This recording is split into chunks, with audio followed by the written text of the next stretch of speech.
Representa para mí un honor venir a hablar en esta ocasión en un evento tan importante que se está organizando en la Universidad Autónoma de San Luis Potosí, en esta área de Ciencias Sociales y Humanidades. Todo empezó porque un joven inquieto de esta ciudad que trabaja temas de filosofía en la Universidad Nacional Autónoma de México, Guillermo Martínez Gutiérrez, se puso en contacto para saber si estaba dispuesto a colaborar, y claro que levanté la mano, dije con todo gusto voy a hacerlo, más aún cuando lo que me pidió es que pudiera hablar sobre el pensamiento ilustrado francés en México. En 1989, un eminente historiador de la ciencia de nombre Enrique Beltrán organizó, ya él era una persona muy avanzada, un biólogo por cierto, una serie de eventos, conferencias para revisar, porque se cumplía el bicentenario de la Revolución Francesa, sobre la influencia de Francia en la cultura nacional. Me pidió en esa ocasión que hablara sobre la presencia de la ciencia francesa del siglo XVIII en Nueva España.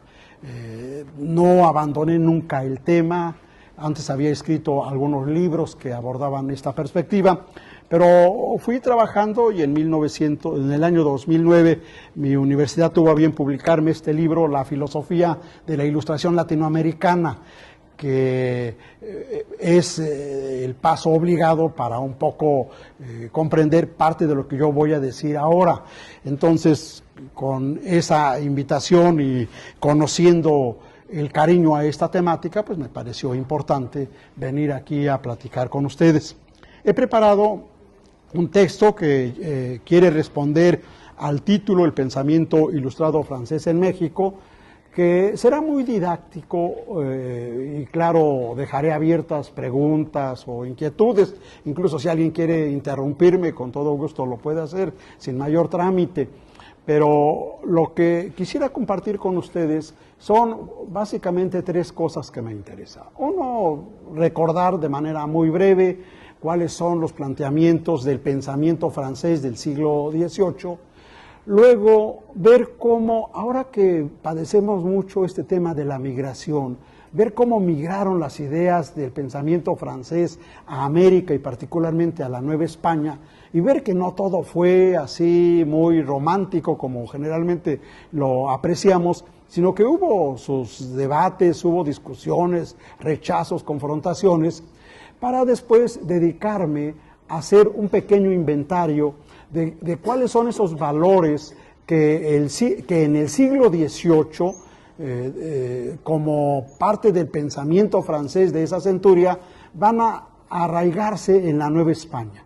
Y luego terminar con la otra parte, que es la que tiene que ver con los valores de la Ilustración que van a influir en la primera década del siglo XIX en nuestro país y que nos llevan a que hoy gritemos ¡Viva México! Entonces, vamos a hacer ese recorrido. Yo ahora digo, son básicamente tres partes, pero el escrito es un poco más prolijo al respecto.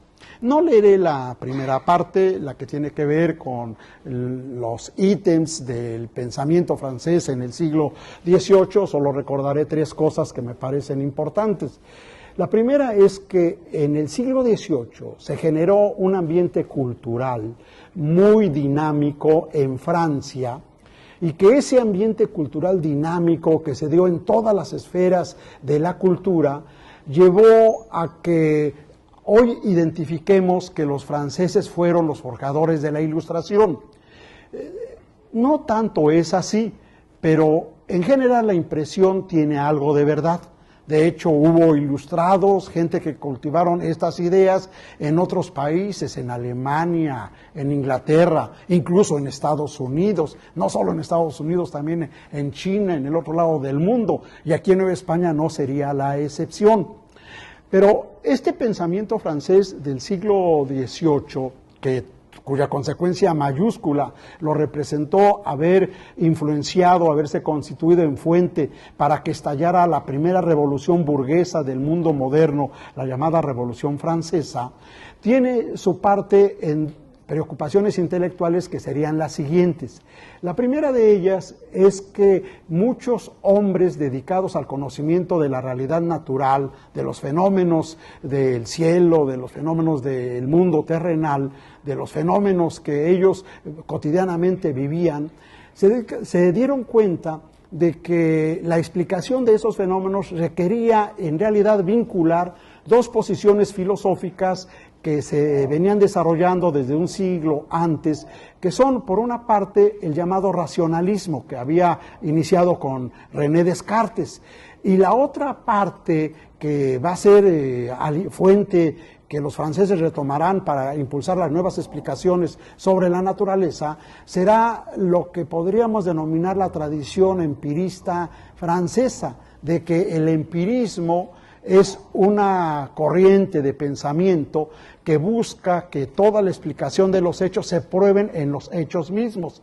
Entonces, esta vinculación que intentaron hacer los hombres de la Ilustración francesa en el siglo XVIII, de amparar la explicación de todos los fenómenos en el racionalismo, a través del uso de la facultad de la razón, y en la experiencia, a través de la experimentación, será, digamos, que el canon que se seguirá y que luego va a tener como consecuencia que se genere la apreciación de que la ciencia que ahora se está practicando, que la van a identificar como la ciencia nueva, sea un valor más de su época, o dicho en otras palabras, sea el valor de la modernidad.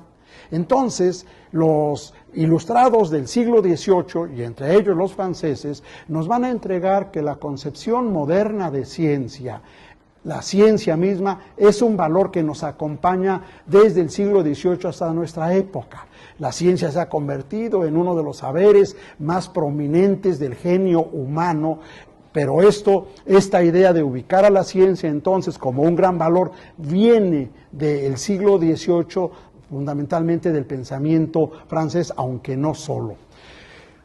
Esta es una tesis entonces que está allí presente y que es una contribución del pensamiento ilustrado francés y en general del pensamiento ilustrado, que sobre todo esta parte es la que va a influir en la Nueva España en el siglo XVIII.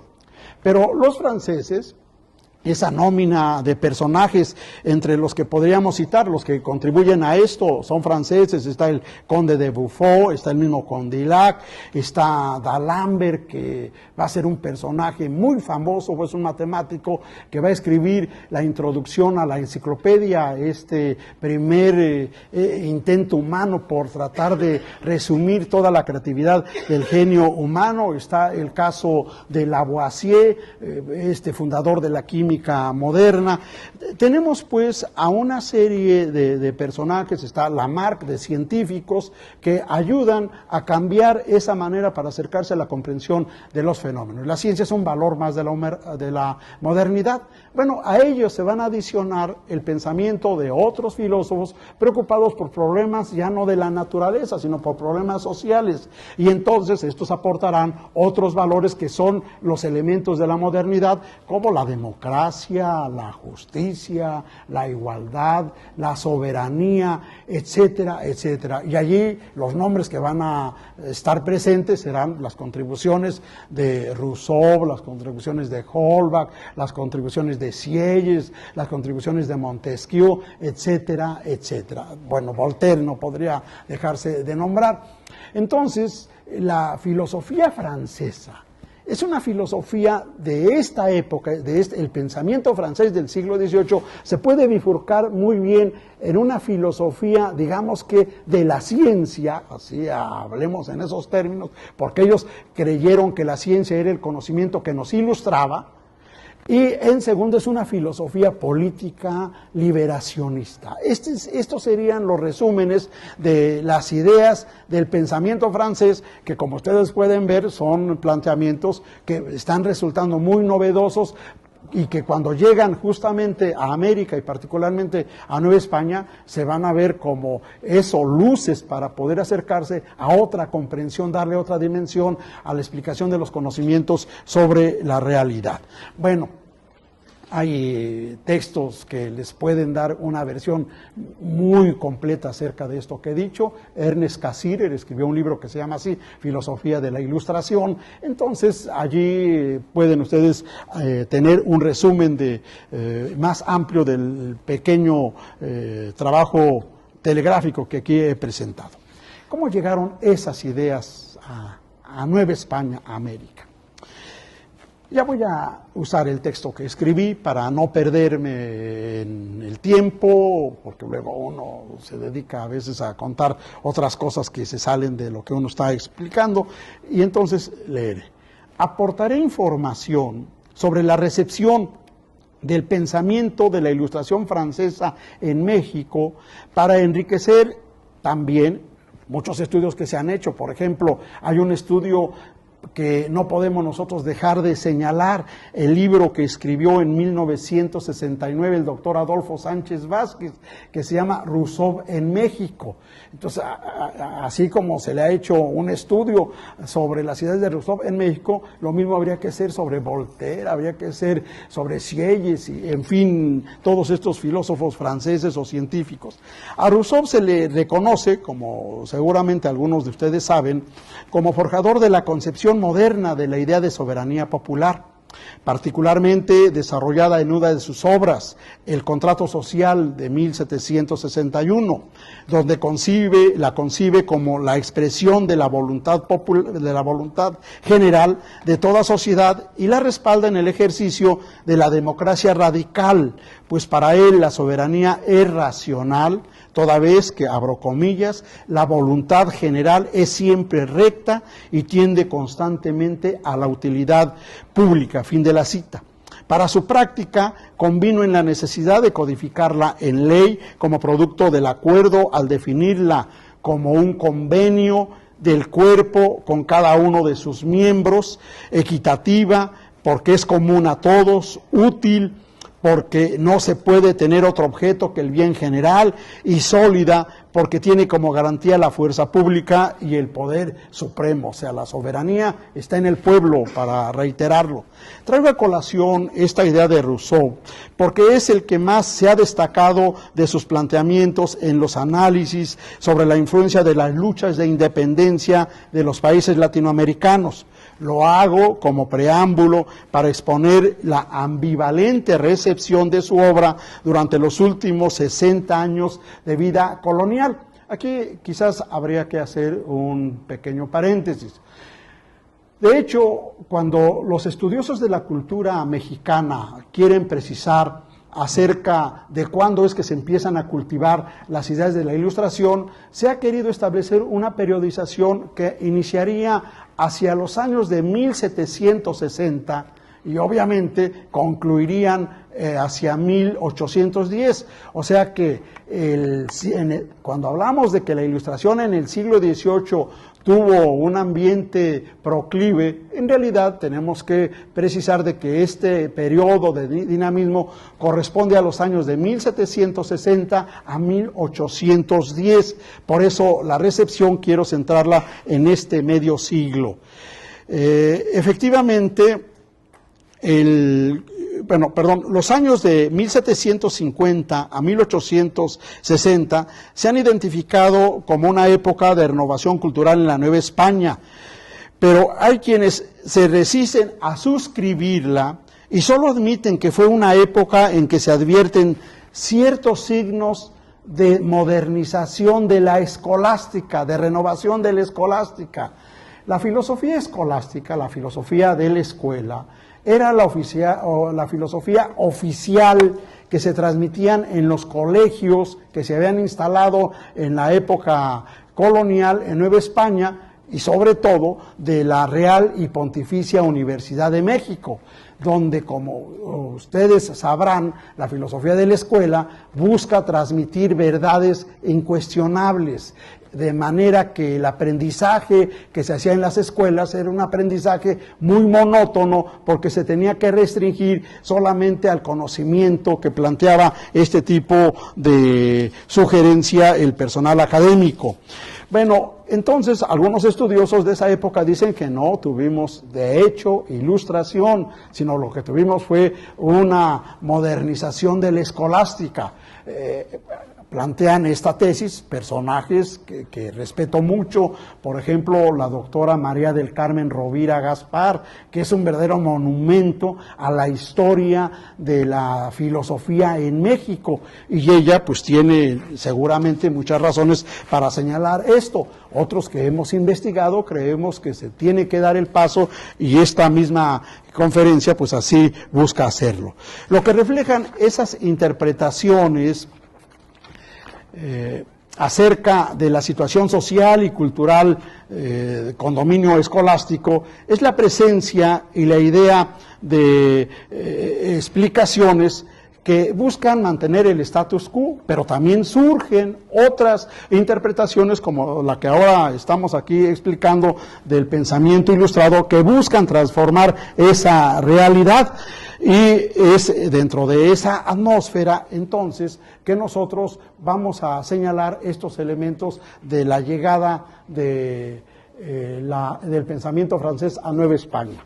Quizás cabría, por último, decir en esta introducción que el siglo XVIII en Nueva España y en general en las colonias de España va a ser un siglo que también va a estar sellado por el cambio de la casa gobernante. Han estado gobernando, han estado administrando las colonias de ultramar de España, la casa de los Habsburgo.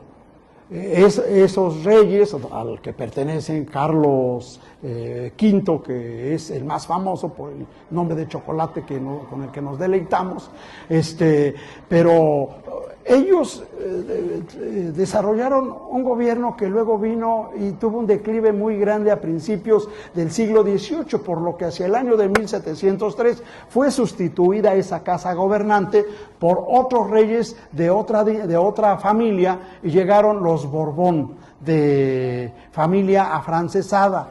Entonces, los Borbón, naturalmente, no van a ver mal el arribo de algunos planteamientos de la cultura francesa, porque ellos pertenecen a esa cultura. Por eso podemos aquí decir que va a haber cierto ambiente proclive al cultivo de algunas ideas francesas. Pero les digo a ustedes, no todo fue así, hubo un proceso de altibajos en esa recepción, y es lo que paso entonces justamente a señalar. Primero, las noticias de rechazo. La primera mención del nombre de Juan Jacobo Rousseau en las publicaciones periódicas en Nueva España aconteció en la segunda mitad del siglo XVIII, lo que delata en este tipo de referencia a Rousseau es el poco interés que hay sobre sus ideas sociopolíticas. En cambio, tenemos nosotros que habrá notas donde se va a dar cuenta de la Revolución Francesa, pero hay un hecho que es, yo digo que insólito, porque existe un religioso que conoce obras de Rousseau, un religioso de Nueva España, que trabajaba en Puebla, por cierto, de nombre Cristóbal Mariano Coriche. Coriche, un fraile dominicano, este fraile que impartía clases en el Colegio de San Luis de la Puebla de Los Ángeles, escribió una crítica, digamos que radical, a los planteamientos que estaba haciendo Juan Jacobo Rousseau. En 1763 dio a conocer su opúsculo titulado Oración vindicativa del honor de las letras y los literatos. con base en un análisis fino, aplicado a Rousseau, Corice estableció esa crítica que estoy mencionando puntual, consistente en señalar la postura irracional que cultivaba Rousseau, porque en uno de los ensayos Rousseau planteaba que las expresiones culturales, las artes y las ciencias eran prueba del retroceso de la humanidad.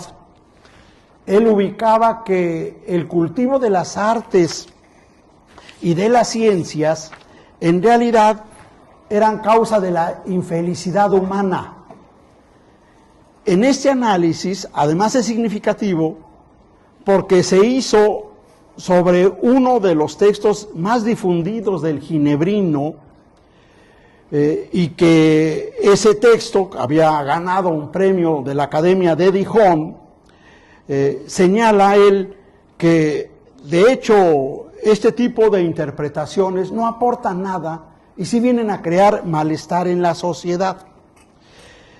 Más aún, rechaza estos planteamientos de Rousseau porque Rousseau está fomentando la idea de que es importante el retorno a la naturaleza. Entonces no había que hacer eso, sino impulsar el desarrollo de la cultura. Tenemos en este texto entonces de Corice que hay una negación de los planteamientos del pensamiento francés, en este caso a través de una obra de Juan Jacobo Rousseau. Pero este es el primer caso. Luego tenemos que habrá otra mención sobre Juan Jacobo Rousseau en publicaciones periódicas del siglo XVIII, y vamos a encontrar que un sabio, personaje muy renombrado y muy popular en la época, a fines del siglo XVIII, de nombre José Antonio Alzate y Ramírez de Santillana, informó de una carta que había escrito Juan Jacobo Rousseau en su periódico que dirigía, llamado Gaceta de Literatura de México, aparecido esa carta en 1792, donde Alzate aprovecha para descalificar, dice él, a estos filósofos libertinos del siglo XVIII, particularmente, dice él, porque están promoviendo una vuelta a la naturaleza, cuando ustedes saben que justamente la Biblia, lo que nos explica la tradición cristiana, es que hemos salido del paraíso y hemos construido por el esfuerzo humano, pues todo lo que hemos hecho, la cultura entre ellas. Más aún dice, ese interés de volver al estado de la naturaleza, de tales principios estoy citando, se valió Rousseau para degradar al hombre y colocarlo en la clase más ínfima de las bestias. Estoy citándolo. Dicha anotación da cuenta de que este eminente científico, Alzate, muy bien informado, por cierto, leyó textos heterodoxos que somete a crítica, más él tuvo la virtud de hacerlo de dominio crítico. De manera que entonces nos estamos encontrando que la recepción de Juan Jacobo Rousseau es una recepción, digamos que muy crítica, de rechazo, de cuestionamiento a sus planteamientos. Luego, otro periódico de la época, la Gaceta de México y Noticias de Nueva España, incluyó en sus informaciones abundantes referencias contra la Revolución Francesa, que tuvo por fuente la Gaceta de Madrid. Aún más, incluye noticias sobre sus inspiradores a quienes descalifica. Por ejemplo, al informar de la muerte de uno de ellos, sentencia, abro comillas, el monstruo de la inequidad, Mr. Voltaire, infame filósofo, él concibió el proyecto horrendo de trastocar el orden establecido desde el principio de los siglos. O sea, fin de la cita, tenemos nosotros que hay un cuestionamiento a todo lo que llega de fuera, claro, porque estas ideas pues son ideas que vienen a cuestionar el statu quo. Entonces, los periódicos hacen eco de informaciones que denigran el pensamiento de estos personajes. Y así podría citar otros textos donde se hace crítica no solamente a ellos, a Hobbes, a Spinoza, al mismo Rousseau, como he mencionado. Bueno, luego señala, estoy haciendo una referencia de una noticia de la Gaceta de México, que la obra de Montesquieu, las cartas persas, por ser todas ellas un tejido de contradicciones y herejías formales, sátiras y burlas injuriosas a la Santa Iglesia, al Sumo Pontífice, a los santos padres y a los soberanos. O lo mismo dice de Condorcet, quien señala que la obra de él es una verdadera colección de herejías porque excitan a los pueblos a la rebelión contra las legítimas funciones de los gobernantes. También reportó que otra publicación de entonces, la Gaceta de Berlín, del día 6 de febrero de 1793, decidió suprimir de esa academia el nombre del Marqués de Condorcet, y además informó que que había sido secretario de la Academia de Ciencias de París, fue bueno que eso se hiciera, porque este hombre fomentaba los principios democráticos y revolucionarios, y esto generaba inquietud entre los miembros de la Academia. Entonces estamos mostrando que muchas de estas noticias, pues son noticias que no dan la bienvenida a las ideas del pensamiento francés. Esto lo he recogido de publicaciones de esa época. El primer periódico que se editó en Nueva España en el siglo XVIII es de los años de la década de los 20 del siglo XVIII. Y bueno, estos periódicos que aparecen con cierta regularidad son semanarios, salen cada 14 días, cada 20 días o cada mes. Son los que están distribuyendo información. Y bueno, allí podemos nosotros encontrar fuentes para sentar cosas como las que aquí estamos señalando. En fin, ¿cómo entonces se aclimataron esas ideas? ¿Cuál fue la razón que siendo rechazadas de manera pública, fueran cultivadas, digamos, en privado? A mí me parece que la explicación, además de lo que he dicho de que la familia real es de orientación francesa, pertenece a esta cultura afrancesada y la motiva, deja que muchas ideas se esparzan. Pero también hubo gente, religiosos y no religiosos, que siendo creyentes, siendo católicos, decidieron ponerse al servicio de la Santa Inquisición. Se convirtieron en lectores para decir qué sí se divulgaba y qué no en Nueva España. Y varios de ellos son los que luego van a aplicar esos conceptos. Van a publicar, van a cultivar ideas de la Ilustración. Por eso creo que entonces el ambiente de renovación cultural que se va a dar en Nueva España en el siglo XVIII va a tener precisamente como una de sus fuentes el pensamiento francés, y se va a practicar de dos maneras. En el siglo XVIII, la influencia del pensamiento francés se va a dar en el campo del cultivo de la ciencia. Las mentalidades científicas de Nueva España, como José Antonio Alzate, como ¿quién más? José Ignacio Bartolache, como Diego de Guadalajara, como Antonio de León y Gama, por citar a 4 de las cumbres científicas del siglo XVIII en Nueva España, van a tomar estos planteamientos y los van a llevar a la práctica de la ciencia. Van a realizar, algunos de ellos son religiosos y sin embargo dicen que hay que conocer los fenómenos de manera racional y hay que verificarlos experimentalmente para cubrirse de los ataques posibles que la Iglesia o personeros de la Iglesia les podrían hacer. Ellos decían, es que nosotros los seres humanos tenemos la obligación de poner en práctica la facultad que Dios nos ha dotado, la razón. Nosotros somos hijos de Dios y nos ha dado la facultad racional y hay que ponerla en práctica. Pero no solo eso, sino que también el Creador hizo posible todas estas maravillas de la naturaleza, pues nosotros tenemos la obligación de acercarnos a ellas para conocerlas.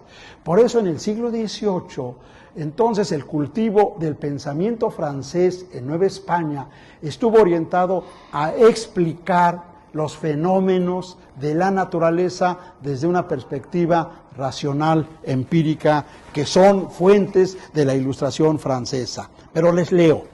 Dentro de esa inmensa campaña de desprestigio del poder absoluto contra ideas y acciones que cuestionaban el statu quo, particularmente contra los filósofos ilustrados y la Revolución Francesa, acontecieron hechos verdaderamente noticiosos por dar cobertura a dichas ideas y a sucesos revolucionarios, explicables como testimonio de cierto ambiente proclive a la renovación. Cito a continuación algunas informaciones para probarlo. La Gaceta de México, en una colaboración del mineralogista Andrés Manuel del Río, que se había formado en Alemania y que cuando llega a México hace aportes de primera en el campo de la ciencia. Él va a ser catedrático de la primera casa de la ciencia en México, el llamado Real Seminario de Minería, y va a descubrir un elemento químico. Este hombre, él va a citar a Montesquieu y lo va a citar ahora con una perspectiva positiva. Durante la primera década del siglo XIX circularon noticias que coadyuvaron a la aclimatación de los valores forjados por los ilustrados franceses. Los casos que tengo registrados son los siguientes. La Gaceta de México reprodujo informaciones varias sobre Francisco de Miranda, un libertador venezolano. La primera con base en la Gaceta de Baltimore del 28 de abril de 1806. Allí difundió de Jefferson el discurso del presidente de los Estados Unidos a la apertura del Congreso, con lo que vemos entonces que hay influencia justamente del pensamiento libertario de los Estados Unidos. De los casos más llamativos, porque permitieron inculturar los valores de la Ilustración, están algunas noticias propaladas por el Diario de México. En el artículo Reflexiones sobre las riquezas, define el trabajo, el precio, el comercio, el dinero y el salario, y entre otros va a hacer referencia justamente a la presencia de personajes como Melchor de Talamantes, un peruano que había venido, que iba a España y que llegó a México, que aquí se quedó y luego va a participar de las luchas de independencia. Pero también se reprodujeron extractos de obras de otros ilustrados de otras zonas, por ejemplo, de Adam Smith, de su libro La riqueza de las naciones. En fin, tenemos que, junto con lo que he mencionado, hubo algunas fugas de información, algunas cápsulas que aparecieron en las publicaciones periódicas a favor de ideas del pensamiento ilustrado en general y del francés en particular. Bueno, vayamos a señalar cómo es que se concretan estas influencias. En el siglo XVIII he titulado esta parte Rasgos del pensamiento científico de la Ilustración francesa en la Nueva España, es el siglo XVIII. A pesar de los vaivenes, la inmigración de ideas de la filosofía de la Ilustración francesa echó raíces con amplias repercusiones en los ámbitos culturales, políticos y sociales de la Nueva España primero y de México después, como lo prueban, por ejemplo, el inicio de las luchas de independencia. Pero centrémonos primero en el siglo XVIII. La presencia de algunas ideas promovidas por la filosofía de la Ilustración francesa enraizó en nuestro país desde la segunda mitad del siglo XVIII al impulsar la renovación cultural con un énfasis de pensamiento científico, lo cual permite afirmar que se cultivó el pensamiento ilustrado como saber renovador, con base precisamente con un debate muy fuerte contra la filosofía escolástica, porque decía que la filosofía escolástica promovía una enseñanza ergotista, silogística, poco impulsora de la creatividad. Y había que cambiar esa manera de enseñar, de pensar, y bueno, allí es donde aparece justamente esta influencia de la filosofía francesa, porque habría que decir que la filosofía en el siglo XVIII no se va a entender como hoy la hemos querido reducir para diferenciarla del pensamiento científico, sino se veía más bien como un conocimiento general, donde incluso cabían las ciencias. La misma ciencia se denominaba hasta el siglo XVIII, la física, como filosofía natural. Entonces, eso está allí presente. Bueno, los promotores. José Antonio Alzate desplegó justamente una obra muy rica para fundamentar e impulsar el desarrollo de la ciencia moderna, como lo comprueba el empleo de expresiones como la de filosofía experimental, de manera que la Ilustración francesa se toma como punto de apoyo para justificar el fomento de la investigación. Entonces, tenemos nosotros que, a diferencia de la filosofía escolástica, ahora va a haber personeros que promueven el conocimiento, pero un conocimiento experimental, para impulsar la nueva ciencia, la ciencia moderna. Este sería una primera manifestación, pero la obra de Alzate es muy rica en ese sentido. Yo he escrito 3 libros sobre Alzate, en uno de ellos me dediqué solo a analizar la idea de ciencia que tuvo Alzate en el siglo XVIII, y justamente lo que mayormente desarrollé fue que este hombre se convirtió en un verdadero experimentador. Sus notas, sus manuscritos nos relatan hechos insólitos. En alguna ocasión va a medir la altura, sube a la Sierra Nevada, lo que es ahora lo que nosotros identificamos como el Iztaccíhuatl, y desde allí realiza una crónica verdaderamente impresionante. Yo digo que es la primera crónica sobre la práctica de la ciencia en México. Desde las alturas está haciendo una reseña de cómo se comportan los instrumentos que él está usando para realizar su actividad. O sea, es una actividad eminentemente experimental.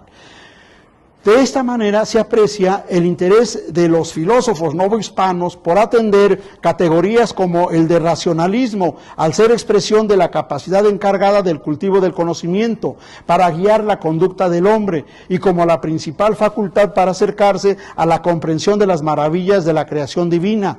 Recuérdese que la posición racionalista otorgó el principal fundamento de la modernidad a la práctica de la nueva filosofía de la ciencia misma.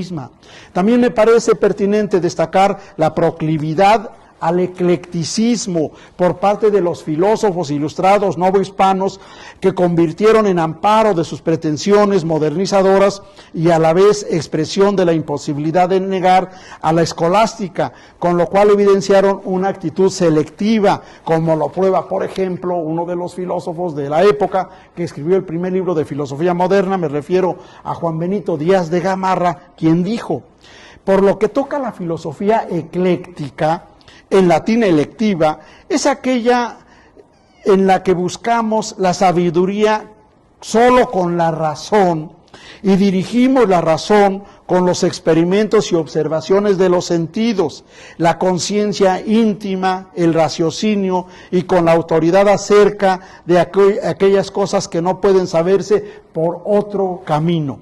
Entonces, vemos nosotros que ser eclécticos, que es una pose, una actitud de los ilustrados franceses, también se cultivó como tal para beneficio del desarrollo del conocimiento en la Nueva España. Otra actitud adoptada por los ilustrados novohispanos lo constituyen sus pretensiones enciclopedistas, lo cual se palpa en la incursión que hacen en los principales tópicos de las ciencias, como la astronomía, la botánica, física, geografía, matemáticas, medicina, química, o de la filosofía, como la lógica, ética, asimismo vinculándolos con temas de diversas técnicas, de manera que la filosofía moderna amparó el cultivo de todas las expresiones de racionalidad. Miren, la Ilustración francesa también se le identifica como una ilustración promotora justamente del ordenamiento de los conocimientos, es la aplicación de la pretensión racional a ordenarlo todo. Hay que ordenar todos los conocimientos que ha creado el hombre. Y en el siglo XVIII se van a crear diccionarios y el diccionario más popular va a ser este diccionario que nosotros lo conocemos con el nombre de la Enciclopedia Francesa. ¿Qué pasó en Nueva España? ¿Tuvimos alguna enciclopedia nosotros? Pues claro que hubo intelectuales novohispanos que se lanzaron a la tarea de demostrarle al mundo que también aquí en Nueva España se habían hecho contribuciones. Uno de ellos, de nombre José de Higuera y Eguren, que había sido rector de la Real y Pontificia Universidad de México, escribió una obra que la tituló Biblioteca Mexicana, que es una obra que planeó en muchos volúmenes para incluir todo lo que se había producido, escrito y publicado en América Septentrional, en Nueva España, de manera particular. O sea que hasta en eso buscamos reproducir lo que hicieron, lo que estaban haciendo los franceses. Pero en fin, avanzo en esto, decir que también desarrollaron, como el pensamiento francés, actitudes críticas, no solamente actitudes críticas, sino sobre todo, a mí me parece que en este cultivo de la crítica, que es algo esencial a la filosofía, o sea, no puede haber filosofía si no es crítica, que es consustancial, los llevó a que plantearan que la situación en que vivíamos y que el desarrollo cultural que ellos estaban fomentando debía de darse en otras condiciones, no de dependencia, sino en condiciones de libertad intelectual. Y demandaron el cultivo de libertad intelectual para poder realizar sus trabajos de investigación filosófica, científica, etc. Y yo he llegado entonces a decir que este tipo de actitud liberadora, no libertaria, ahora solo liberadora, fue enriquecida, fue cultivada, fue fomentada por distintos argumentos. Les leo. Hubo, en primer lugar, los argumentos científicos que corrieron a cargo, sobre todo de Alzate, aunque no solamente de él, estaba Mociño, quien puso en evidencia los errores por ignorancia y prejuicios de europeos que se dedicaron a descalificar todo lo americano. Alzate se burlaba de que habían hecho mapas en Europa donde a Tlaxcala lo ponían al poniente de la Ciudad de México. Decía, estos nunca habían venido acá y estos geógrafos hacían mapas de nuestra región. Pues eso no puede ser y no lo podemos seguir tolerando. Los argumentos filosóficos los adoptó Manuel María Gorriño y Arduengo, al destacar las virtudes intelectivas del hombre, entre ellos los americanos, con los que sentaba la génesis de un nuevo humanismo. Somos iguales, no hay diferencia los que viven aquí o los que viven en cualquier parte del mundo. 3. Los argumentos ideológico-políticos que fueron desarrollados con la cimentación del nacionalismo mediante la obra de José de Higuera y Eguren, al demostrar la capacidad de creación intelectual de los americanos condensada en su virtuosa obra, la Biblioteca Mexicana. Ahí con eso se probaba que también habíamos nosotros hecho aportes al desarrollo de la cultura. Y luego, claro, hubo argumentos teológicos, los propalaron en particular los jesuitas, entre ellos Francisco Javier Clavijero, quien sustentó que los indios tienen la misma capacidad que los demás seres humanos, solo que al encontrarse, decía él, en situación servil por el dominio colonial, estaban condenados a la infertilidad intelectual. Este tipo de planteamientos de liberación intelectual en realidad son el antecedente para que luego pudiera pasarse del estudio y de aplicar esta necesidad de actuar libremente en el estudio de la naturaleza al ámbito social. Solo había un paso que dar. Y eso se dio en la primera década del siglo XIX. Y allí, en la primera década del siglo XIX, se van a propalar entonces los pensamientos de la Ilustración francesa que alimentarán nuestras luchas libertarias. Pero vamos a ir por partes. Creo que es significativo. Entonces voy a pasar a esta parte, trataré de avanzar lo más que pueda para invitarlos a dialogar si fuera el caso. La filosofía de la Ilustración novohispana sistematizó al atender el problema del hombre, ahora ya no solo los problemas de la naturaleza, del conocimiento de la naturaleza, sino los que tienen que ver con la sociedad y con el hombre. Al atender los problemas del hombre, en realidad lo que sistematizó fue una verdadera antropología. Pionero en este rubro fue, hay que insistirlo, Manuel María Gorriño y Arduengo en sus obras El hombre tranquilo o Reflexiones para conservar la paz del espíritu, y otro libro, otro texto del hombre. De este ilustre Potosí, el ilustrado más importante de San Luis Potosí, que nació y tuvo la virtud de aplicar sus conocimientos al desarrollo de esta sociedad, sabemos, porque allá en la década de los años 70 fue estudiado por el doctor Raúl Cardiel Reyes, un eminente profesor de la Universidad Nacional Autónoma de México, que escribió el libro Del modernismo al liberalismo, la filosofía de Manuel María Gorriño, y justamente nos hace eso, porque la filosofía llamada ilustrada, digamos que termina con la independencia, y luego lo que viene en la constitución de la nueva nación se va a recurrir ya no tanto a una filosofía, sino más bien a una ideología política, y esa va a ser el liberalismo. Y nuestros pensadores que diseñaron a nuestra nación mexicana, José María Luis Mora, pero también el caso de Manuel María Gorriño, el caso de Gómez Farías y Vicente Guerrero y otros más, el diputado Puebla Palacios, todos ellos van a proclamar la concepción liberal de la política. Entonces, por eso el profesor Cardiel Reyes hace, yo digo que de manera muy puntual, esa revisión en un hombre que vivió las dos etapas.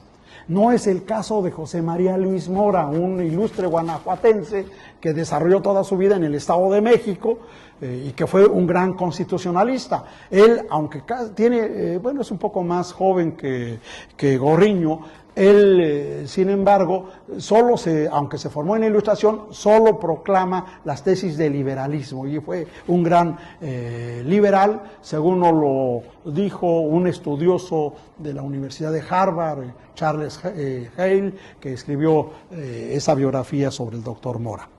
En ellos, en el libro de El hombre tranquilo, en los textos y del hombre, Gorriño aborda aspectos referidos a la situación del hombre en el mundo, rasgos del hombre, promueve la pertinencia del autoconocimiento con el fin de dominar las emociones y pasiones y para afinar las virtudes intelectivas. Esto lo escribe al inicio, a fines del siglo XVIII y a inicios del siglo XIX. Luego, esos planteamientos teóricos que allí él ha planteado, los va a llevar como rectores de su actividad y su compromiso educativo aquí en San Luis Potosí. Este tipo de racionalización sobre el autoconocimiento del hombre engendró las bases, como he dicho, para la emergencia de un nuevo humanismo. Asimismo, la filosofía de la Ilustración, al aportar explicaciones para concienciar el conocimiento del hombre mismo y radiografiar la realidad colonial, contribuyó a su superación. Se erigió este tipo de pensamiento en saber comprometido y liberador del mundo, que contribuyó a internalizar la posibilidad de superar la dominación colonial y sentar las bases de la fraternidad.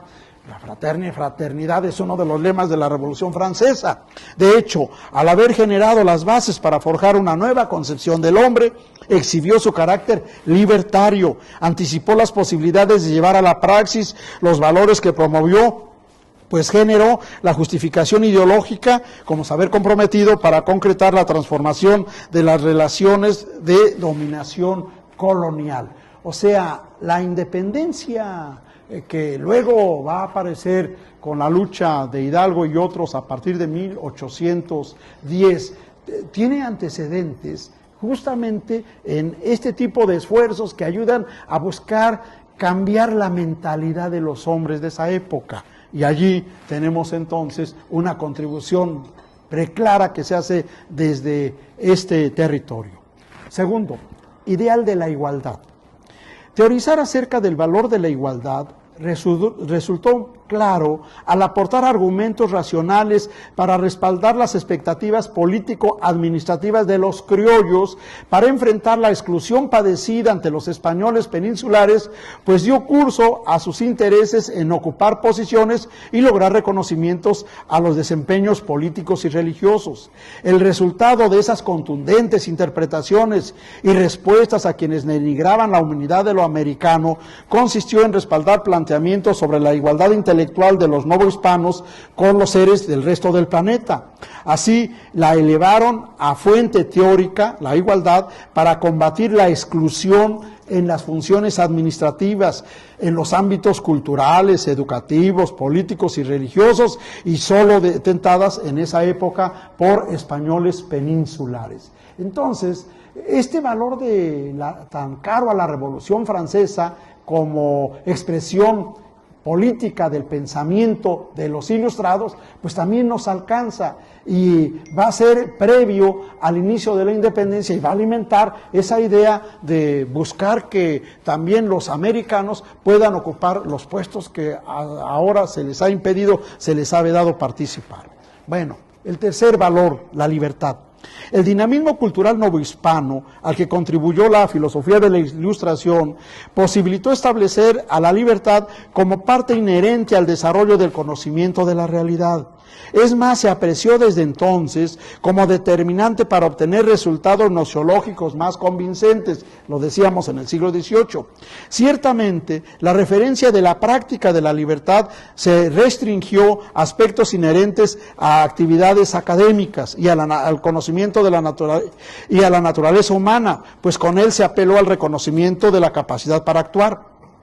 Las referencias a este valor se orientaron a mostrarlo como parte de la naturaleza propia del hombre, mas su uso no fue llevado a la discusión dentro de los ámbitos políticos y sociales.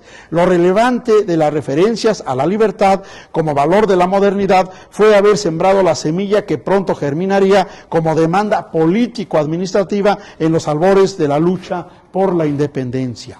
Soberanía popular. El valor de la soberanía fue detonante para el amanecer de una nueva época histórica, al tomarla como fundamento para sustanciar la lucha por la independencia, según lo testimonian las acciones y escritos de Francisco Azcárate, Jacobo de Villaurrutia, Melchor de Talamantes y Francisco Primo de Verdad.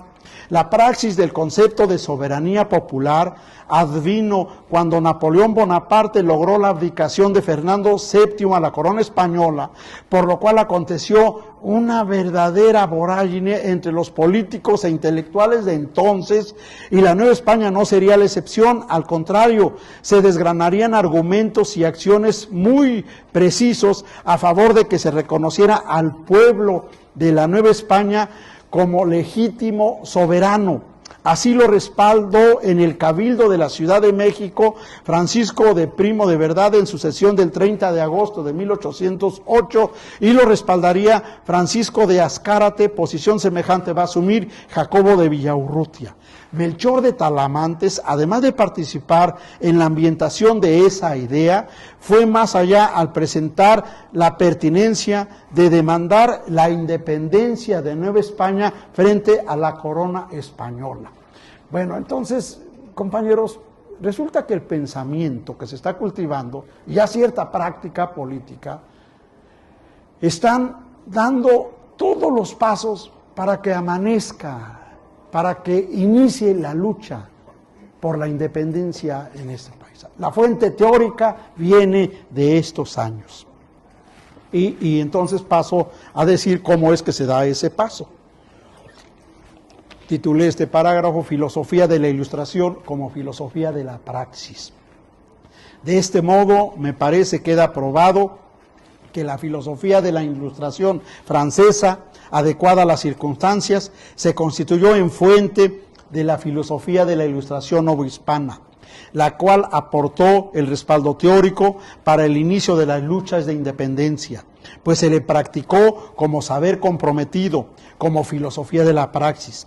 Miguel Hidalgo, que yo lo he ubicado como un verdadero ilustrado, como un ilustrado consumado en Nueva España, no era un viejito que estaba cerca de aquí, allí, dedicándose solo a las plegarias y a la salvación de almas y a la prédica de la religión católica. Un personaje verdaderamente heterodoxo, fuera de serie. Miren, había sido un alumno muy destacado de un ilustrado llamado José Pérez de Cálama, un personaje al que le debemos una película, también a Hidalgo, naturalmente. José Pérez de Cálama era un ayudante en la Catedral de Valladolid, hoy Morelia.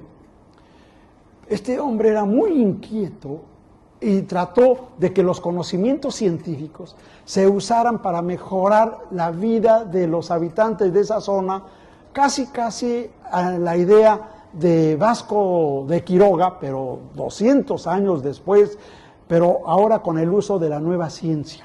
Convocó, entre otras cosas, este profesor a un concurso de filosofía y se inscribió Hidalgo escribió el ensayo que triunfó en ese concurso. O sea, fue un estudiante muy brillante. Luego fue académico, fue rector de esa institución y bueno, conocemos el resto. Miguel Hidalgo entró en contacto con los planteamientos de una nómina amplísima de pensadores, tanto americanos como europeos, de todos los intereses nociológicos y de las más variadas tendencias culturales e ideologías. Por ejemplo, él conoció y citó al conde de Buffon, a Jacques Denis Bossuet, a Condorcet, a Diderot, a Fleury, a La Fontaine, a Helvecio, a Molière, a Montesquieu. O sea, estaba informado de lo último del desarrollo del pensamiento ilustrado, de los franceses, también de otra parte, pues de Natal, de Racine, de Rollin, de Voltaire y de Rousseau. Respaldado en ese bagaje cultural, influido por algunas de las ideas de la Ilustración y comprometido con los sectores sociales excluidos, fue un claro exponente del criollismo. Tomó la decisión, como sabemos, de encabezar la lucha por la independencia, que de manera triunfal inició ese 16 de septiembre de 1810, lo que le permitió instrumentar algunos de los valores de la época moderna, como la igualdad, la justicia, la libertad y la soberanía, según lo prueban los documentos que suscribió entre octubre de 1810 y julio de 1811. Miguel Hidalgo fue un verdadero avanzado en muchas cosas, pero él llevó a la práctica lo que habían pensado otros. Para fundamentar la identificación de Hidalgo como un ilustrado consumado, toma el documento intitulado Primera Proclama Formal del Grito de Dolores, donde virtió algunos de los postulados ideológico-políticos formulados en su convocatoria al inicio de la lucha de independencia del 16 de septiembre.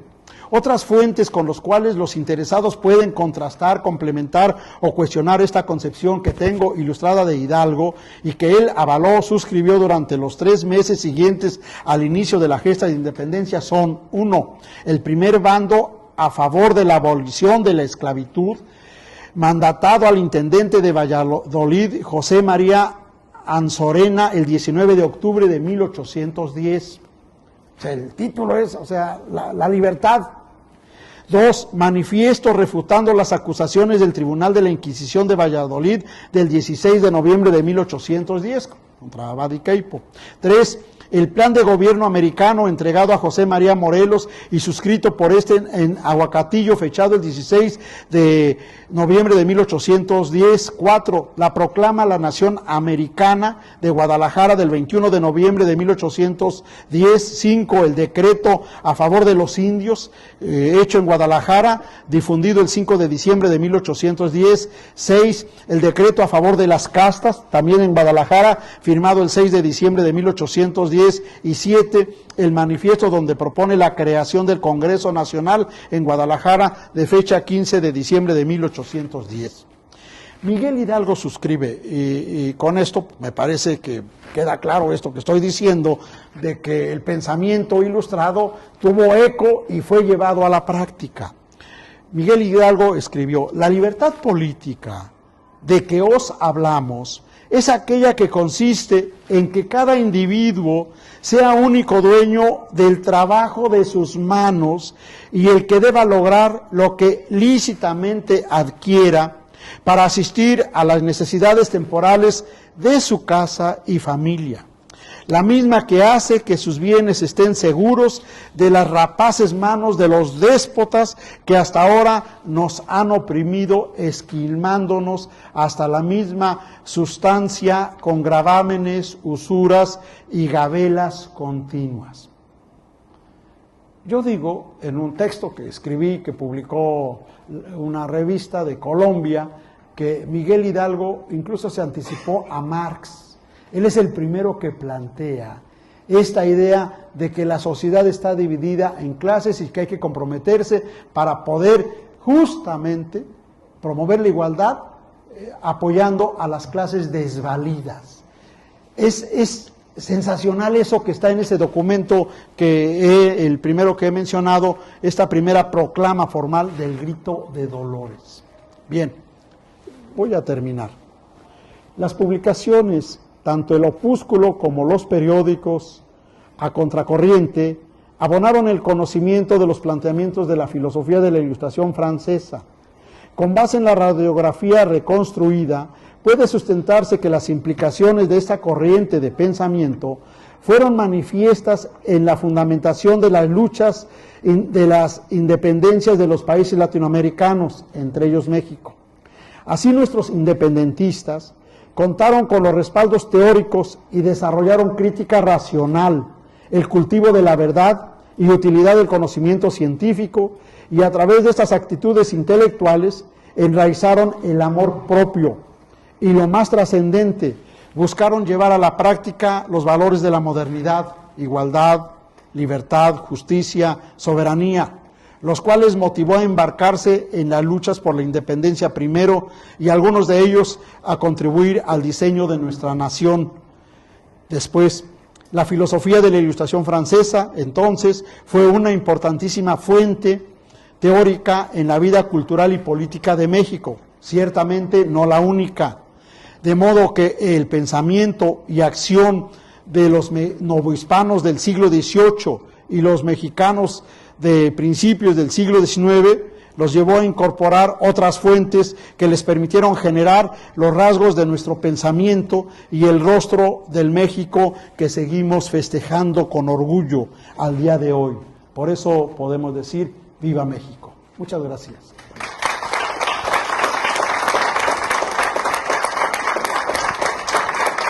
Considerando la filosofía de Rousseau, que según su comentario no era tan positiva como debió ser, ¿por qué lo utilizaron como filósofo pedagógico para la educación de México? Sí, porque quienes van a diseñar nuestra nación son liberales, políticos liberales que están buscando generar las bases de una nueva educación, distinta a la educación escolástica, religiosa, que se impartió durante 300 años en la Nueva España. Entonces, una educación alternativa a esta educación escolástica lo constituyó esta pedagogía de cimentar la mentalidad de un nuevo hombre, pero desde sus raíces. Entonces encontraron que en las explicaciones de Juan Jacobo Rousseau, particularmente en el Emilio, hay una descripción de las bondades que permite el ejercicio de la libertad del individuo, de la vida en naturaleza. Estos personajes que diseñan el México independiente, que nos otorgaron la Carta Magna, que son los que, a pesar de los vaivenes de la vida política, social, económica del siglo XIX, que nos llevó a perder más de la mitad de nuestro territorio, está anidada muy clara esta perspectiva de forjar un país que además tenía como modelo a Estados Unidos, Por eso el nombre de todos los países latinoamericanos va a ser el mismo: Estados Unidos de Colombia, Estados Unidos del Perú, Estados Unidos mexicanos. Queremos ser a imagen y semejanza de Estados Unidos, y en Estados Unidos el elemento religioso no es el determinante para su educación, sino los criterios económicos. Ellos están impulsando el modo de producción capitalista con un gran éxito, y justamente este tipo de planteamientos son los que lo llevarán a superar, a negar, pero no a rechazar a Rousseau, sino al contrario, estos van a afirmarse como los seguidores de estos grandes intelectuales. Gracias. Por favor. Tengo una pregunta y luego dos comentarios. Sí. La primera es esta. No entendí bien, pero primero Alzate criticó y luego defendió las ideas de la Ilustración. Muy bien. Muy buena pregunta. Bueno, le respondo de una vez porque es muy interesante. Alzate era religioso, formaba parte de digamos, de la intelectualidad criolla, pero que estaban, pues, naturalmente vinculados al poder virreinal. En ese sentido, él tenía una obligación de ceñirse a la política virreinal. Cuando se salía de las trancas, siempre recibía castigo. Su primera publicación se llama Diario Literario de México. Este diario de cultura, es un suplemento cultural en realidad, desapareció porque allí incluyó alguna referencia pública de crítica y le cerraron el periódico. Después publicó otro periódico, Asuntos Varios sobre Ciencias y Artes. Aunque se argumenta que fueron cuestiones económicas, hay crítica, y eso hace que el poder no le dé mucho respaldo y desaparece esa publicación. Luego viene la tercera publicación, observaciones sobre física e historia natural. Esta la va a sustituir porque llega a tener una dote de herencia porque ha muerto su madre y se ha quedado con recursos, y entonces busca mejorar su producción editorial y va a sustituir ese periódico por un nuevo periódico que va a ser la Gaceta Literaria de México, que es un documento verdaderamente magnánimo por los contenidos que tiene de ciencia, de técnica, de literatura. Es un periódico emblemático. Yo he dicho que puede ser tomado como el origen de la divulgación científica en México, en particular. Claro, también hay contribuciones de otros personajes de este periodo, pero ese es muy importante. Y desapareció en 1795 porque insinuó críticas al virrey. Entonces, cuando él no podía dar públicamente a conocer ideas de la Ilustración porque recibía las reprimendas, pero él cultivó, y es un ilustrado también consumado como Hidalgo, pero en el plano de la investigación científica. Quizás los dos hombres de ciencia más preclaros que tenemos en esta segunda mitad del siglo XVIII fue él y un personaje más joven, José Mariano Mociño. Son cultores de la Ilustración, pero en el ámbito de la investigación científica, no en el ámbito de la vida política. Y en los rechazos que yo estuve relatando aquí son fundamentalmente a los planteamientos políticos, a los planteamientos revolucionarios de los intelectuales franceses, porque venían a mover el tapete del poder en Nueva España. Ahora sí, escucho sus comentarios. Sí, me surge la duda respecto a la posibilidad de que hubiera gente no religiosa que tuviera acceso a las ideas de la Ilustración en la Nueva España. O sea, tenemos la idea de que la Nueva España era un régimen muy parecido a lo que es hoy Corea del Norte, ¿verdad? No se mueve una hoja si no lo ordena el dictador. Y entonces meter libros que no le gustaban, ya no digamos al gobierno, sino a la iglesia, meter libros que no le gustaban a la iglesia dentro del territorio de la Nueva España, pues yo me imagino que era algo muy difícil primero, y que alguien se sentara a leerlos en la sala de su casa, pues era ya una invitación a ser quemado vivo mañana en la mañana. Sin embargo, hubo gente que sí lo leyó. Claro, mire, hubo gente que incluso viajó a Europa y se nutrió de esas ideas. Díaz de Gamarra sería el mejor ejemplo. Pero él era cura. Claro, claro, pero estamos laicos. Sí, está, mire, el maestro de todos los hombres de ciencia de esta segunda mitad del siglo XVIII se llama Joaquín Velázquez de León. Él es la gran institución. Él tuvo el proyecto de crear el Real Seminario de Minería. Se hizo el proyecto, pero cuando él ya había fallecido. Este hombre daba clases los domingos públicos en el Colegio del Espíritu Santo, sobre matemáticas, para difundir la ciencia. Esto era 1750. Todavía estaban los jesuitas en la Nueva España. Y este es un laico. Como laico va a ser otro personaje, Diego de Guadalajara, que tendrá la ocurrencia de editar el primer periódico de técnicas, de difusión de técnicas.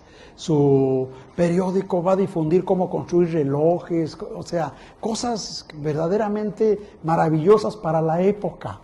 Entonces, laicos, tendríamos allí a estos, está José Ignacio Bartolache, o sea, hay un grupo, una comunidad de hombres de ciencia y alguna mujer. Ahí está María Gonzaga, que es la primera que realiza observaciones astronómicas y nos va a dejar un escrito al respecto. No solo de eso, hay una virreina que le está ayudando a Alzate a observar el paso de Venus sobre el tránsito del Sol. Hay inquietud intelectual renovadora. Claro, ellos no se asumen como ilustrados, porque la idea de ilustrado es la idea de filósofo, y ellos no son filósofos, son más bien gente práctica, gente científica, pero los hay. Ahora, fueron muy cuidadosos. Había muchos precedentes de que gente que contradecía el conocimiento establecido, pues era castigado por el tribunal llamado de la Santa Inquisición, pero los hubo, ahí están algunos nombres. Bien, gracias, maestro. Sí, por favor. Muchas gracias por esta reconstrucción tan amplia. Clara, yo tenía como una pregunta sobre lo que usted dijo, ¿no? Con referencia a su, entre comillas, antropología filosófica, ¿no? Es lo que más resalta, ¿no? Es muy interesante. Más son dos preguntitas. La primera, sabemos que del hombre tenemos como la segunda parte. Historiográficamente, pues sabemos algo de por qué la segunda parte. O sea, si empezó a escribir como la segunda parte pensando en la primera, o es una noticia que me interesa de manera particular. La segunda tiene una referencia a unos como caracteres de estudios de la época o pues, de precedente, esto del interés hacia el hombre. ¿Por qué? Me explico. Lo que usted dijo, ¿no? Todo de la ilustración francesa, de la ilustración general, claro, tiene como pues en Europa empieza modificando el eje, ¿no? De interés hacia la posibilidad del hombre. Entonces, saber si hay una referencia en el específico o si en general es como fruto de del clima cultural. ¿Usted qué piensa de esto? Sí, más bien le diría lo que pienso, porque sus preguntas son interesantes y requerían una respuesta así muy puntual. Del problema de la obra de Gorriño, tenemos dificultades de reconstrucción histórica porque no tenemos la información completa. Ese es el problema. Entonces, pero esto no nos obstaculiza para que, ubicándolo en el contexto del movimiento cultural que conocemos como Ilustración en la segunda mitad del siglo XVIII y principios del XIX, haya sido el primero en hacer una revisión acerca del hombre. Ese es el asunto. En filosofía, nuestros estudiantes, nuestros profesores lo saben, el primer texto que hace antropología filosófica en esa perspectiva pues es el de Martin Buber. Entonces, pero este es del siglo XX, ¿qué es el hombre? Entonces, cuando uno ve fragmentos del texto, uno saca, como yo he sacado aquí, pero además hecho por otros estudios que se han dedicado a esta revisión.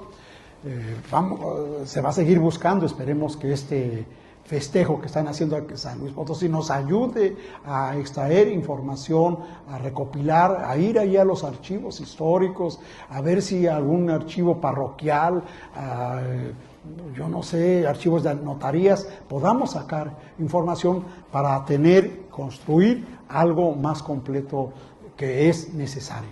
Necesario porque el caso de él es ejemplar, vive en los dos grandes momentos culturales, el de la Ilustración y el del liberalismo. Ahí está. Ve él pasar, o no sabemos, la lucha de independencia y luego ayuda a la reconstrucción de nuestra sociedad. Entonces esa es una cuestión. De la otra, si me recuerda, con gusto le doy mi comentario. Tenemos el manuscrito es la segunda parte, ¿no?, del hombre. Entonces yo me preguntaba, pues la verdad es que lo estaba viendo cómo efectivamente, o sea, para leerlo uno tiene que buscar los que han trabajado con el niño y han reportado las partes, ¿no?, extrayéndola, porque si se queda manuscrito, y si no me equivoco, porque yo busqué era como, digamos, una impresión del texto y no, pues todavía hay que buscarla dentro de los libros de los estudiosos o lo que recopilaron antologías. Y sí, pues me preguntaba, pues como tenemos solo la segunda parte de la exclusividad, o se ha perdido la primera, pero en cambio no, pues parece que él haya empezado a escribir la segunda. A lo mejor mi pregunta, pues, mi pensamiento era cómo, o sea, ¿qué tenía que tratar la primera? Sí. Si hay noticias, es una pregunta, claro, así como, sí, ¿usted sabe de algo? Sí. No tenemos textos de antropología filosófica antes de esta fecha. La antropología filosófica se empieza a formular como disciplina en términos estrictos hasta el siglo XX, y luego vamos a tener que quienes han hecho algunas reflexiones no han sido totalmente completas, pero los propósitos allí están. Por ejemplo, Samuel Ramos quiso abordar temas antropológicos y nos entregó un texto, El Nuevo Humanismo, que es una obra para un curso de antropología filosófica. Y si tomamos este texto o el de Ernest Cassirer de antropología filosófica, podríamos saber orientar allí qué es lo que le faltó escribir a él, pero lo haríamos desde nuestra época, deformando quizás el sentido original de cómo diseñó, cómo intentó hacer esa obra. Lo que podemos rescatar, le decía, es que es una primicia que nosotros no podemos soslayar y que tenemos allí un reto de seguir buscando para poder entregar una información más completa acerca de este importante ilustrado novohispano potosino. Sí, por favor, maestra. Yo tengo dos preguntas. Una del que opina, me encontré que en Televisa están haciendo un programa queriendo, yo me imagino que son históricos, queriendo reconstruir a través de historiadores el inicio de nuestra nación.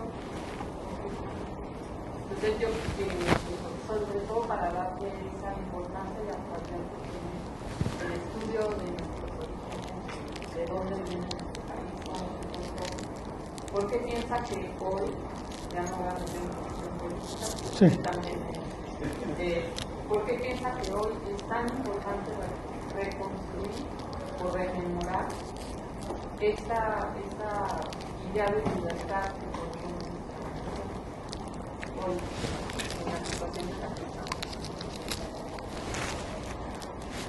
Sí, muy bien la pregunta. Bueno, se sale del tema nuestro, pero es interesante decir algunas cosas. La historia es de quien la escribe. Pues eso tenemos que tenerlo muy claro. Los grupos hegemónicos en nuestro país, y algunos han comparado a Televisa como una segunda Secretaría de Educación Pública, busca tener una versión para seguir manteniendo su hegemonía cultural. Esto lo han hecho cada tiempo. Antes fue Enrique Krause el que colaboró, contribuyó, y pues van a seguir insistiendo en eso. Los investigadores de este país, de las instituciones públicas sobre todo, aunque no solo de las instituciones públicas, tenemos la obligación de aportar explicaciones más convincentes, racionales, científicas, reflexivas, críticas, sobre la evolución de nuestra sociedad, del desarrollo de nuestra cultura, y por tanto estamos convocados moral y académicamente a trabajar con mucha responsabilidad la parte que nos corresponde. ¿Por qué tenemos que hacer por qué tenemos que reivindicar nuestro pasado? Porque es el alimento de nuestro presente y es lo que nos puede marcar los derroteros para nuestro futuro. Entonces el conocimiento histórico se convierte, como lo dijo Cicerón, en el conocimiento que debe ser visualizado como maestro de la vida. Es la maestra de la vida la historia. La historia es la que nos aporta, nos alimenta las bases de nuestra identidad. La historia es la que tenemos nosotros que conocerla lo más adecuadamente, eso lo quiero insistir mucho, científica, reflexiva, experimentalmente, hasta donde esto es posible, para poder construir la sociedad que deseamos. Porque justamente la crítica parte de esta idea de que no estamos conformes con lo que vivimos. Entonces requerimos algo distinto.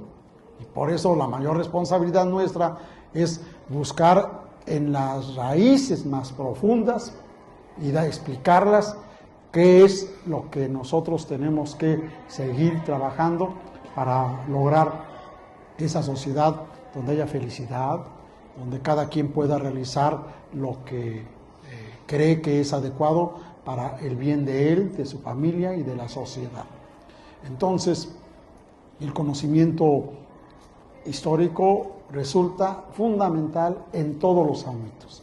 Miren, en el caso de la filosofía, para nosotros esto es fundamental, determinante, que no formamos a ningún estudioso de la filosofía, sino es a través de la historia de la filosofía. Nada. Sí, y es que es una pregunta, digo, perdón que haga esto, No, justo es una preocupación educativa. Digo, nada más con ver el auditorio, parecería que estos estudios científicos tan finos de nuestra historia no son importantes cuando son de grandísima relevancia.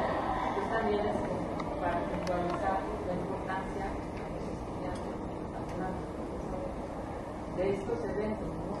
Recuperar este evento que trata de recuperar la importancia de los niños. Pienso que también es una invitación a ustedes, jóvenes, a que realmente dejen una huella en su lugar. Creo que eso no es solamente, y que eso se hace también con los estudios. Claro. Bueno,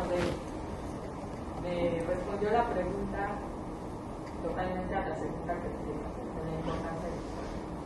Sí, y nada más complementar diciendo que la necesidad de conocer nuestro pasado en el campo de la ciencia, nuestra necesidad de conocer nuestro pasado en el campo de la filosofía, como en el campo del arte, en otros ámbitos de las manifestaciones culturales, tiene que ayudarnos sobre todo en épocas aciagas como la que vivimos, de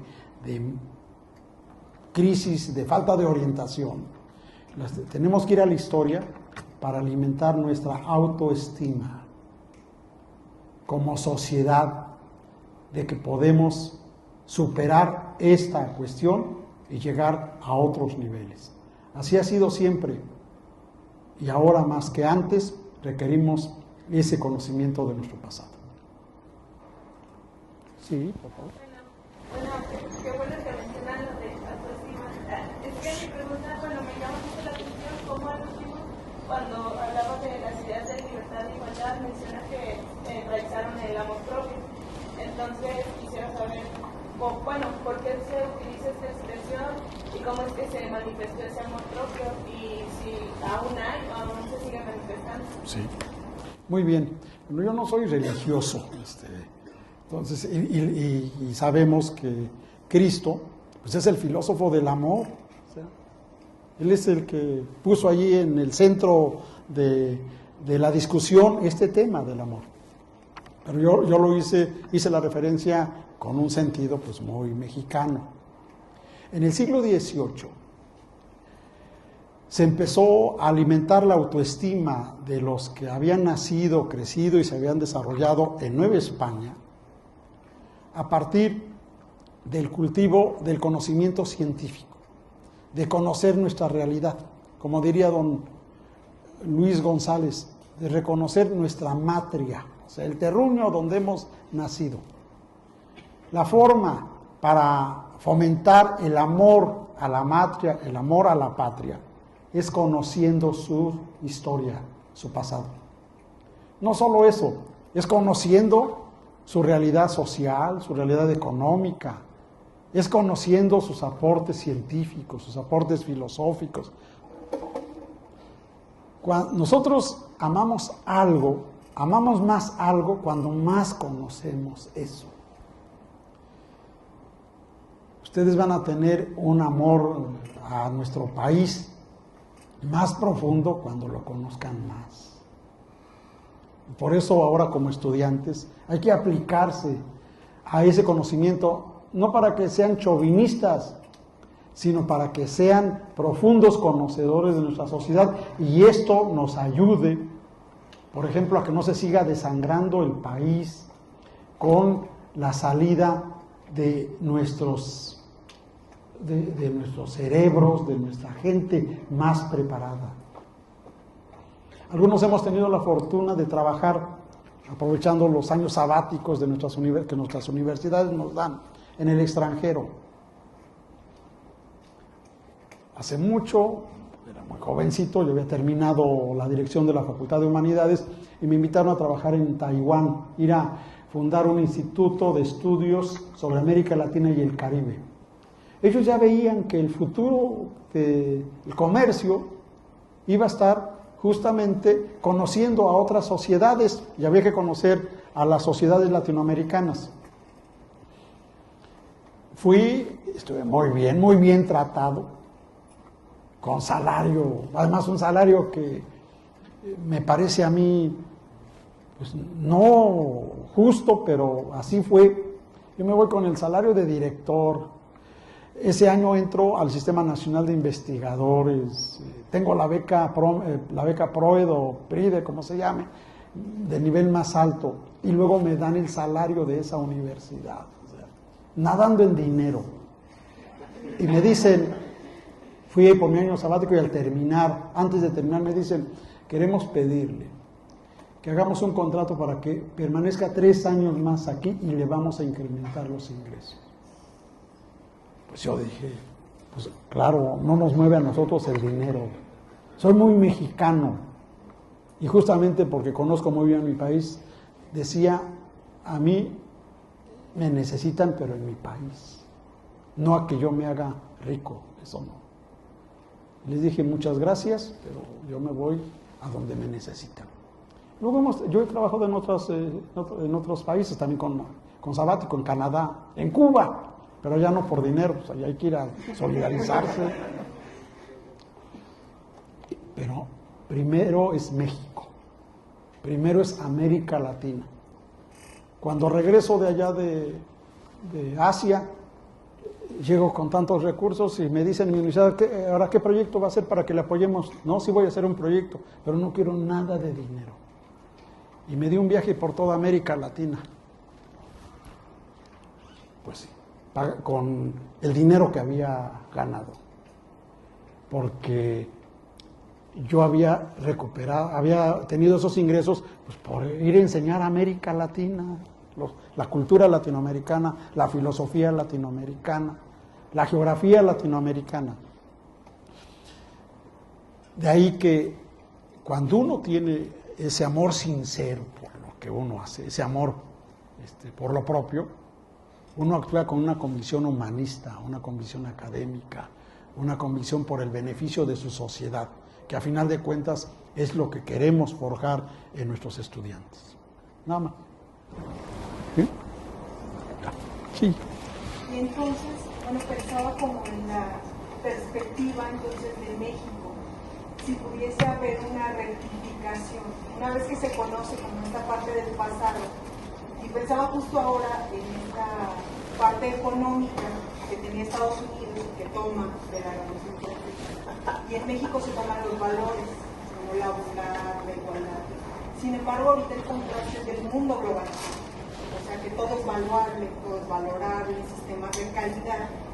¿Cómo es posible entonces, con este conocimiento del pasado, hacer una rectificación del rumbo que lleva México en esta cuestión económica que abarca ya todo, incluso el ámbito educativo es un negocio, pareciera ser, o sea, somos clientes y son proveedores? Entonces, ¿cuál es la perspectiva que usted ve de México ahora que se conoce el pasado? Sí, la situación que estamos viviendo nos convoca a que al conocer el pasado hemos tenido situaciones iguales o peores. Imagínense cómo se sentían los mexicanos cuando nos dijeron que ya no teníamos más de la mitad de nuestro territorio. Los mexicanos, digamos, patriotas, amorosos por su país. Bueno, pues se fueron uniendo voluntades y se conformó ese grupo de políticos más ilustrados que hemos tenido, con Juárez a la cabeza, y lograron restaurar la República. O sea, lucharon para lograr eso. No fue un acto de que se empecinó en el poder y quería estar en el poder y Benito Juárez y todo ese grupo, sino resultado de ese conocimiento que tenían muy bien del pasado. Miren, Riva Palacio escribió una historia esplendorosa, ahora lo tenemos en 8 volúmenes, o sea, los miembros de esa generación. Ignacio Manuel Altamirano nos dejó una literatura muy nacionalista, o el caso de Melchor Ocampo, que no abandonó sus investigaciones naturalistas y nos legó cosas para el futuro de su país, elementos para salir de esa crisis, y lograron esa generación de liberales demostrarnos que era posible otra situación de México. Y bueno, pues somos humanos y solo el humano se tropieza 2 veces con la misma piedra. Vino el Porfiriato y tuvimos que hacer una revolución. Llegó un gobernante pues muy importante, el general Lázaro Cárdenas, que trató de poner en práctica muchos principios sociales, pero después ha venido una serie de acciones políticas que se radicalizaron, sobre todo estas a favor de una minoría y en perjuicio de las mayorías, con el llamado proyecto neoliberal que se aplicó a partir de los años 80 y que fue allí a donde nos meten el Tratado de Libre Comercio. Y hoy esta situación que estamos viviendo, que muchos padecen, muchos no decimos el drama tan grave, ahora solamente lo hemos simbolizado con los 43 alumnos desaparecidos de la Escuela Normal de Ayotzinapa, pero imagínense lo que significa estar en el pensamiento, en el alma de estas personas, de estos familiares que no encuentran a sus seres queridos. Pero eso es una muestra, ese es un solo ejemplo de dramas más grandes que hemos tenido y que tenemos en este país. Esto nos está convocado a la responsabilidad de que tenemos que salir de esta situación y que el conocimiento de nuestra historia nos da luces para poder hacerlo. Entonces, claro que se va a hacer. Yo creo que hoy se están aglutinando muchas mentalidades y muchos personajes que con este propósito pues impulsan esta posibilidad. A mí me dio mucho gusto cuando en 1988, todavía no estaba lo del Tratado de Libre Comercio, pero se veía que algo distinto a lo que estábamos viviendo iba a suceder. Y cuando deciden una serie de hombres de ciencia participar en la política, de manera especial a mí me quedó muy clara la militancia de René Drucker, un personaje que ha hecho contribuciones para curar el mal de Parkinson y que luego se compromete en la política y participa y está diseñando. Ahora es el secretario de Ciencia del gobierno de la Ciudad de México. Bueno, pues la política, para terminar, es una actividad tan noble, tan importante. El hombre la creó para poder mantener relaciones adecuadas con los miembros de su sociedad, para servirla. Así nació la idea de política. La tenemos que seguir cultivando de esta manera. Es tan importante que ya no podemos dejarla solo en manos de los políticos. O sea, exige que todos participemos, que todos contribuyamos. O sea, no va a haber aquí un líder, por muy bueno que sea, y ahora hay un líder que está concitando el apoyo de muchos mexicanos para resolver los problemas. Eso tiene que ser una cuestión de participación de todos nosotros. Si eso lo logramos hacer, claro que vamos a salir de este atolladero en que nos encontramos. Es responsabilidad de todos nosotros y más de los que estamos en las instituciones de educación superior, porque son los que conocemos el pasado. Ya. Sí. Una pregunta pasando la independencia, ¿por qué todos los pensamientos ideales, tanto como liberalistas, pueden caer tanto en política? ¿Qué sucede ahí? ¿Por qué existe otra vez ese decaimiento? Sí. La política, en mi perspectiva, es en realidad este foro donde relucen las contradicciones humanas y donde grupos ponen por delante sus intereses, se acuerpan para poder obtener beneficios y no miran en beneficios de la sociedad. En el siglo XIX no se pudieron resolver, por ejemplo, una serie de privilegios que tuvieron algunas instituciones o grupos, los llamados fueros, que hacían que unos tuvieran mejores condiciones de vida que otros. La existencia de los fueros en el siglo XIX es la existencia es el reconocimiento, incluso legalmente, de los grupos dominantes. Y ellos nunca han querido perder esos beneficios. Y esa lucha sigue allí presente. Hoy, ¿por qué nuestros gobernantes no abandonan con decencia el poder cuando hay repudio de la sociedad? Porque ellos están viviendo de esos privilegios que además piensan que son naturales, que les corresponden. O sea, ¿en qué cabeza cabe que un ministro de la Suprema Corte de Justicia tenga de ingresos 600,000 pesos mensuales? O sea, y los tienen. ¿En qué cabeza cabe que un miembro que organiza elecciones del Instituto Nacional Electoral gane más de 200,000 pesos mensuales? Y luego se les llega a convencer de que logren bajar y se amparan para que eso no suceda. Entonces, cuando tenemos políticos que están luchando solo por el poder, se dan ese tipo de consecuencias. Y eso en el pasado siglo XIX fue tan trágico que casi no teníamos gobernantes que duraran un periodo normal. Hoy nos amanecíamos con un presidente y mañana aparecía otro, donde las sazonadas, la falta de orden, la falta de respeto a la ley, porque eran los intereses personales, eso nos llevó a esa situación trágica de haber perdido más de la mitad de nuestro territorio. Entonces, pues cuando estas expresiones de la condición humana de aferrarse al poder por el poder y solo atender a los sectores que representan, es parte de la decadencia que se vivió, por ejemplo, en el siglo XIX. Bueno, yo le quiero hacer una pregunta, bueno, es más histórica. Bueno, yo me informé o me he informado, he leído en algunos libros sí, históricos, por ejemplo, la presencia de masonería, ¿no? Porque, por ejemplo, lo que yo había escuchado es que, por ejemplo, Benito Juárez, Miguel Hidalgo y todos, casi todos los que han hecho cosas grandes en México han pertenecido pues a esa, podría decirse, a esa logia, ¿no? Esos grupos. A esos grupos.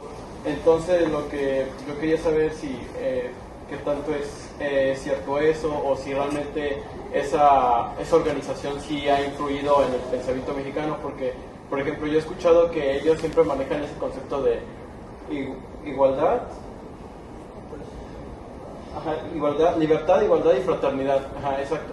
Y es lo que yo quiero saber, ¿no? O sea, si realmente ese grupo influyó mucho realmente en el pensamiento crítico mexicano, o simplemente no es cierto, o sea, siguió su curso en la historia.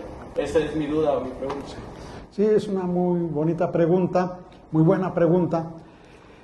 No soy historiador profesional. Los historiadores nos entregarían información más puntual de lo poco que yo voy a decirle, de cultura general. En política siempre ha habido grupos secretos, o sea, se unen los que hacen buena política para buscar el beneficio de su sociedad. Y se supone que esto fue lo que dio origen a la masonería, de grupos que buscan cómo organizarse para poder realizar objetivos específicos, los de la Revolución Francesa en particular.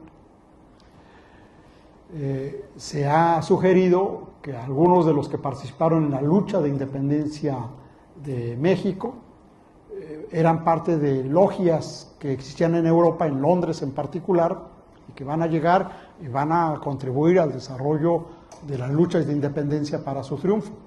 Y luego, cuando terminan, habrá la influencia de dos logias, la logia escocesa y la logia yorquina. Y entonces estas logias son los que van a estar luchando por el poder en un momento.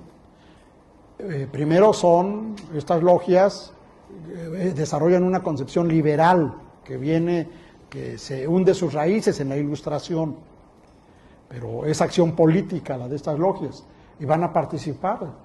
Se dice que nuestro primer presidente de la República pues pertenecía a una de esas logias.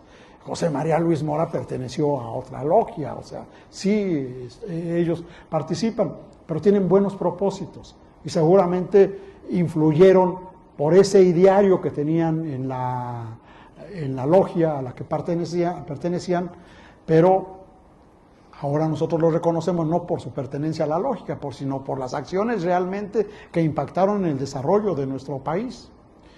Pero una historia de estos grupos la han hecho teníamos a un especialista en esto que murió muy joven, un profesor michoacano, por cierto, que era investigador en el Centro de Investigaciones sobre América Latina y el Caribe. El nombre de él es Salvador, ahora no recuerdo el apellido del doctor, que tiene un libro sobre la historia de la masonería en México, en las luchas de independencia en particular. Entonces, esos grupos tienen propósitos positivos y fundamentalmente se reproducen en México en el siglo XIX, aunque se prolongan al siglo XX, todavía hoy siguen existiendo los masones, se presentan como liberales ahora, no ilustrados, no proclives a la Revolución Francesa.